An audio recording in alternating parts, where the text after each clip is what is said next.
జమ్మూ కాశ్మీర్లోని పహల్గామ్ ఉగ్రదాడిని భారత్ అత్యంత తీవ్రంగా పరిగణించింది.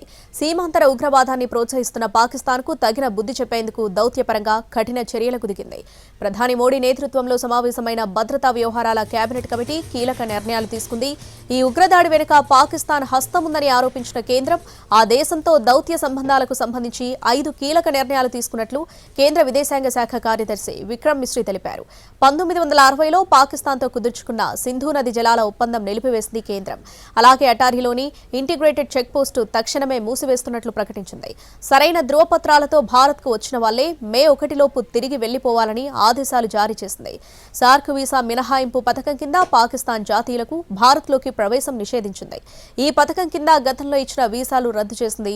ఈ వీసా కింద ఇప్పటికే భారత్లో ఉన్న పాక్ పౌరులు 48 గంటల్లో స్వదేశానికి వెళ్లిపోవాలని అల్టిమేటం విధించింది. భారత్లోని పాక్ హైకమిషన్లో ఉన్న సైనిక, వాయు, నౌకాదళ సలహాదారులు వారం రోజుల్లో దేశం వీడాలని ఆదేశించింది. ఇదే సమయంలో భారత్ సైతం ఇస్లామాబాద్లో ఉన్న త్రివిధ దళాల సలహాదారుని ఉపసంహరించుకుంటుందని తెలిపింది. ఇరువైపుల దౌత్య కార్యాలయాల్లో సిబ్బందిని 55 నుంచి 30కి కుదించాలని నిర్ణయించింది.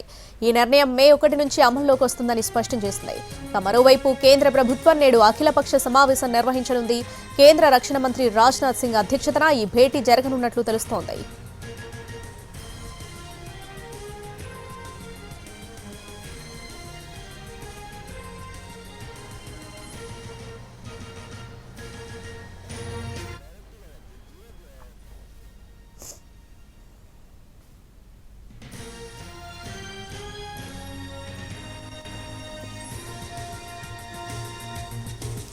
కేంద్ర ప్రభుత్వం అఖిలపక్ష సమావేశం నిర్వహించనుంది. దీనికి సంబంధించి పూర్తి అప్డేట్స్ మా ప్రతినిధి రాజు లైవ్ లో అందిస్తారు. రాజు. శ్రావణి, ప్రస్తుతం పహల్గామ్ లో ఉన్నాము. ఎన్టీవీ టీం ఇక్కడికి రీచ్ అయింది. మొత్తానికి స్పాట్ పక్కనే ఉందని చెప్పుకోవచ్చు. సో ఈ పరిస్థితుల్లో ఇప్పటికైతే పహల్గామ్ లో ఉన్నటువంటి ప్రాంతాన్ని మొత్తం కూడా అందరూ పూర్తిగా వాళ్ళ షాప్స్ కానీ వాళ్ళ ఇళ్లను కానీ వాళ్ళన్నింటినీ క్లోజ్ చేసుకున్నటువంటి పరిస్థితి కనిపిస్తుంది. ఇది మినీ స్విట్జర్లాండ్ ను ఎందుకు పిలుస్తారనేది ఇక్కడ స్పష్టంగా అర్థమవుతుంది. ఎందుకంటే ఒకవైపు సెలయేర్లు, మరోవైపు ప్రత్యేకంగా మంచు కొండలు, ఇంకోవైపు చల్లదనం, వీటన్నిటిని చూస్తుంటే ఒక ఆహ్లాదకరమైనటువంటి వాతావరణం కనిపిస్తుంది. సో అందుకే ఇక్కడికి పెద్ద ఎత్తున యాత్రికులు ఈ సమ్మర్ టైంలో వస్తూ ఉంటారు. మనం చూస్తున్నాము. నిజంగా ఈ విజువల్స్ చూస్తుంటేనే ఎంతటి ఆహ్లాదకరమైనటువంటి వాతావరణం ఉందనేది తెలుస్తుంది. సో ఇటువంటి ఆహ్లాదకరమైనటువంటి వాతావరణాన్ని ఎంజాయ్ చేసేందుకు వచ్చినటువంటి టూరిస్టులను ఏ విధంగా టార్గెట్ చేసి ఒకవైపు ఉగ్రవాదులు చేసినటువంటి దాడిలో అంటే 26 మంది మృతి చెందితే ఈ పరిస్థితుల్లో ఇప్పటి వరకు క్షతగాత్రులుగా కూడా ఆసుపత్రుల్లో చికిత్స పొందుతున్నటువంటి వాళ్ళు ఉన్నారు. సో ఖచ్చితంగా మనం చూస్తున్నాము.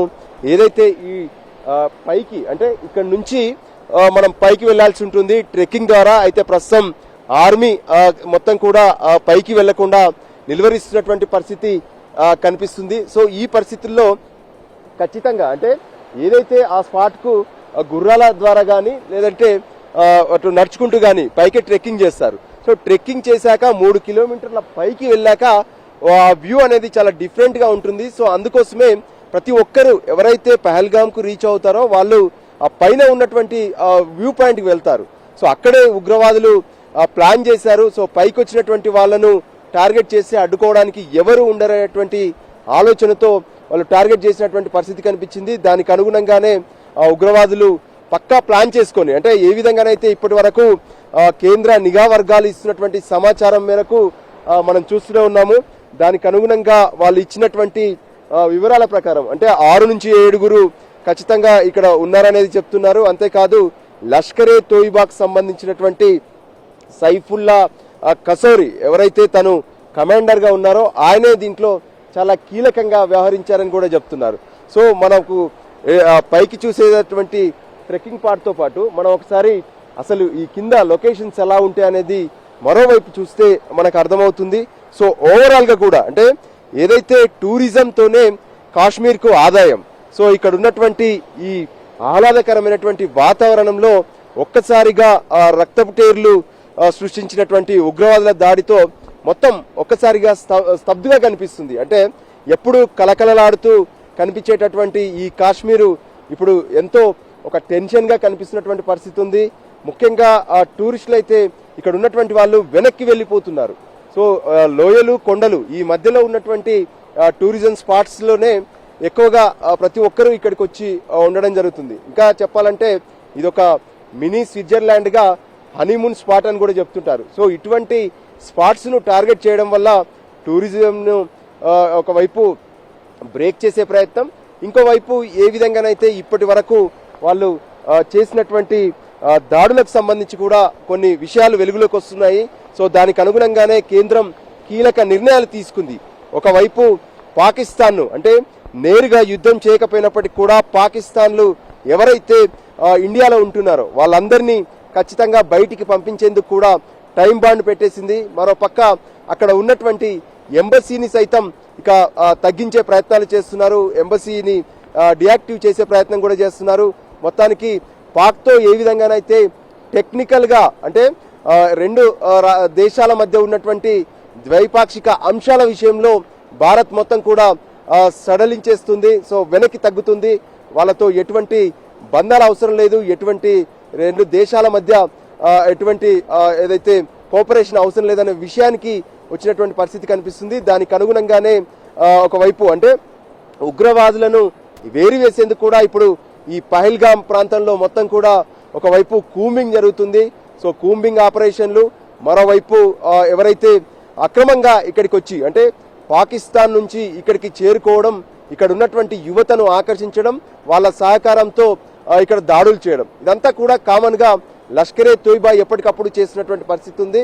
ది రెసిస్టెంట్ ఫ్రంట్ ఏదైతే ఉందో దాని పేరుతో ఇక్కడ జరిగినటువంటి ఉగ్రదాడిని మాత్రం దేశం మొత్తం ఖండిస్తున్నటువంటి పరిస్థితి ఉంది. అంతేకాదు అమెరికా ఉపాధ్యక్షుడు జేడి వ్యాన్స్ భారత్ పర్యటనలో ఉన్నప్పుడు జరిగినటువంటి ఈ దాడి ప్రపంచం మొత్తం కూడా దీనిపై ప్రత్యేకంగా చర్చిస్తున్నటువంటి పరిస్థితి ఉంది. శ్రావణి. రాజు, నేడు కేంద్రం అఖిలపక్ష సమావేశం కూడా నిర్వహించబోతుంది. డీటెయిల్స్ ఏంటి దీనికి సంబంధించి? ఎస్, ఇప్పుడు ఇప్పటి వరకు ఏ విధంగానైతే అటు ప్రత్యేకంగా నిర్ణయాలు తీసుకున్నటువంటి పరిస్థితి కనిపిస్తుంది.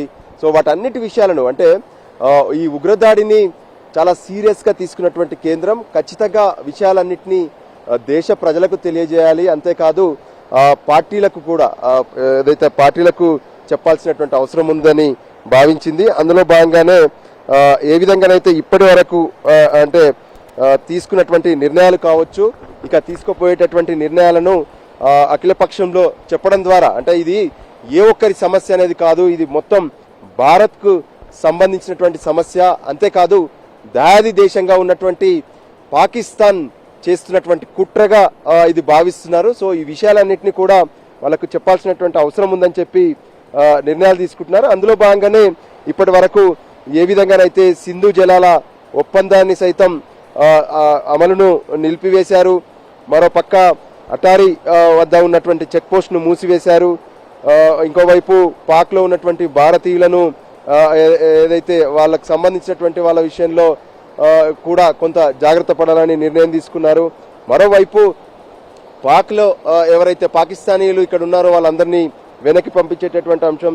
సో ఇవి అన్ని అంశాల విషయంలో ఖచ్చితంగా ఇది దేశ ప్రజలకు తెలియాల్సినటువంటి అవసరం ఉందని భావిస్తున్నారు. అందుకోసమే ఈ నిర్ణయానికి వచ్చినట్టుగా తెలుస్తుంది. అంతేకాదు నిన్న ఎప్పుడైతే ఈ భద్రతా కమిటీ తీసుకున్నటువంటి నిర్ణయాల విషయంలో ఏ విధంగానైతే అనౌన్స్ చేశారో వాటన్నిటిని కూడా ఒకవైపు దేశంలో ఉన్నటువంటి భద్రతకు సంబంధించినటువంటి అంశాలను కూడా అఖిలపక్ష సమావేశంలో చర్చించి అఖిలపక్షంలో ఉన్నటువంటి నాయకులు ఏదైనా సూచనలు ఇస్తే కూడా వాటిని అమలు చేసేందుకు సిద్ధంగా ఉన్నాము.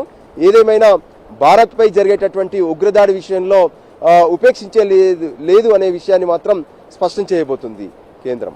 Right Raju, thanks for the updates.